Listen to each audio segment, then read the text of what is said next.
इस वक्त पाकिस्तान के अंदर जो है वो एक्स यानी कि ट्विटर, उसकी सर्विस जो है वो जनाब डाउन हुई हुई है और लोग जो है वो ट्विटर को एक्सेस नहीं कर पा रहे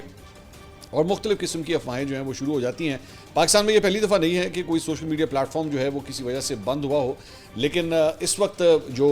ये जो सर्विसेज की डाउन हुई हुई हैं उसका ताल्लुक सिर्फ और सिर्फ पाकिस्तान के साथ नहीं है, बल्कि पूरी दुनिया के अंदर जो है वो एक्स की ये सर्विसेज इस वक्त बंद हुई हुई हैं और मुख्तलिफ़ जगहों पे आउटेजेस जो हैं वो देखे जा रहे हैं। लेकिन पाकिस्तान में आपको पता है जैसी कोई अनहोनी चीज़ होती है तो एकदम अफवाहों का बाज़ार गर्म होना शुरू हो जाता है। मुझे पता नहीं कितने कितने मैसेजेस आए जी क्या हो गया है, मतलब हुकूमत को तो नहीं कुछ हो गया या कोई